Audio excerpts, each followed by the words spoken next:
Welcome to the December 26th edition of Colorado Inside Out Postgame, a special web-exclusive production here on Channel 12.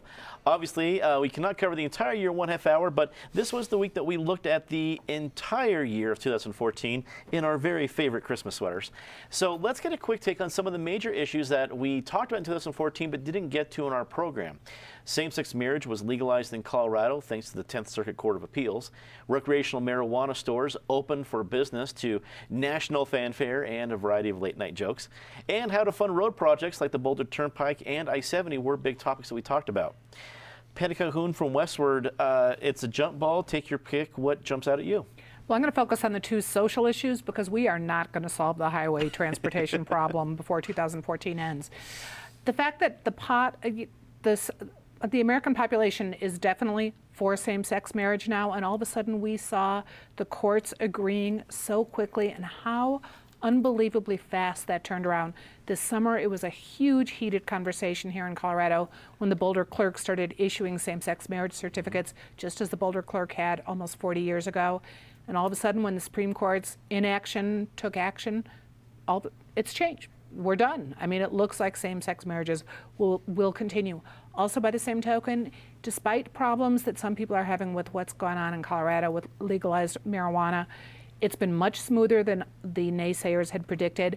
And across the country, people are saying, yes, we probably want to legalize marijuana too. So we'll see that moving along, not as fast as same-sex marriage did this year, but that's going to be another social issue that I think the outcome is determined.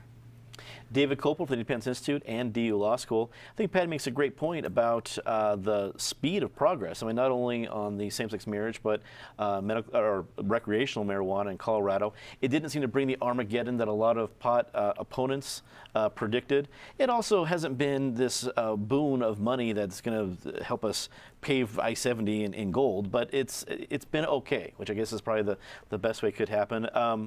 What do you think of the various topics we mentioned? Well, in terms of the most surprising thing for me that happened this year was statewide Republican competence. That is something we have not seen for quite a while. They did not kill each other in destructive primaries. You know, they had hard-fought primaries, but did not leave the winner unable to proceed. And the state party itself moved up a huge level in its get-out-the-vote abilities.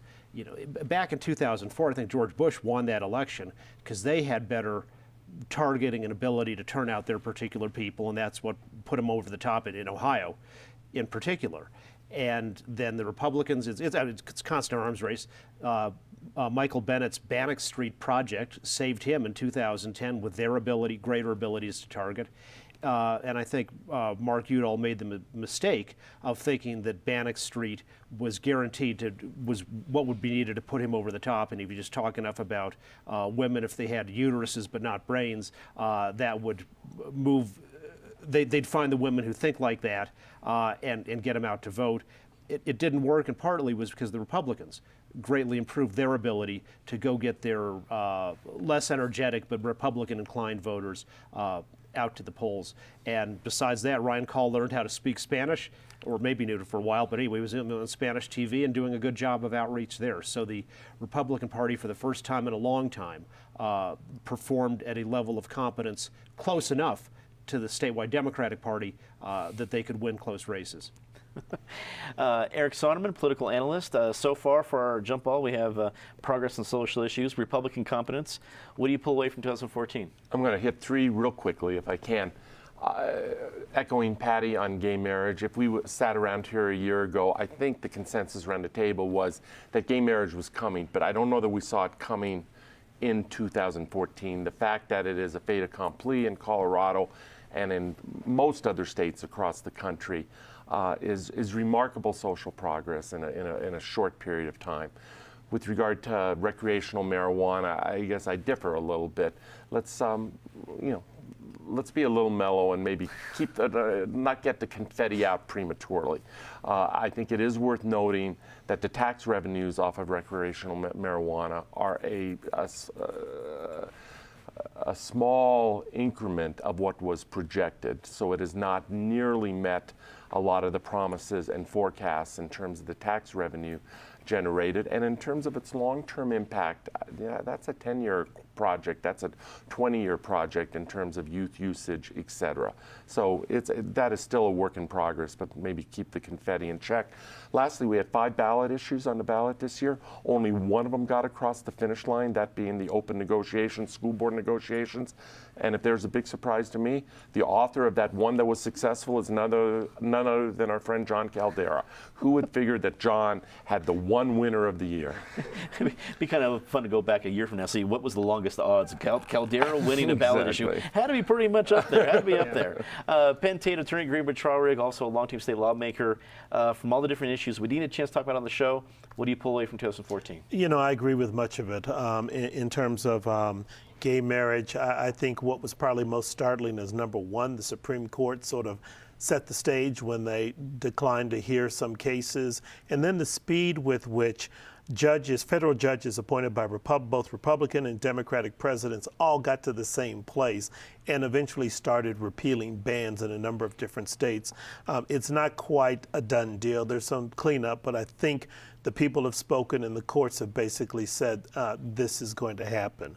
Recreational marijuana, it's kind of interesting. Part of the selling point for it initially was massive tax revenues. Now that's not coming in quite to the level people thought, so either people aren't buying and smoking as much as they thought, or they're buying them from their traditional sources. But what's going to be real interesting is, I would note, as we close the year, once again Congress has found the ability to stun us in its decision to pass the funding bill to fund the government for a full year rather than just 3 weeks at a time so they could come back to fighting every 3 weeks.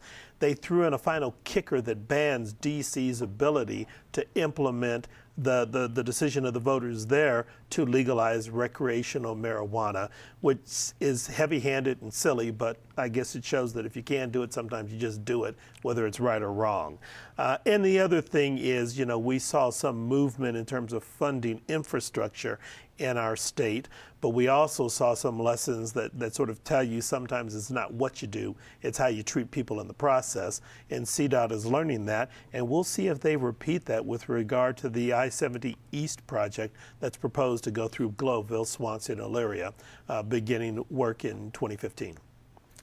Well, that's all the time we have for Colorado Inside Out postgame this week. Leave us a comment and tell us what you think. For everyone here at CPT12.org, I'm Dominic Dezzutti. Thanks for watching.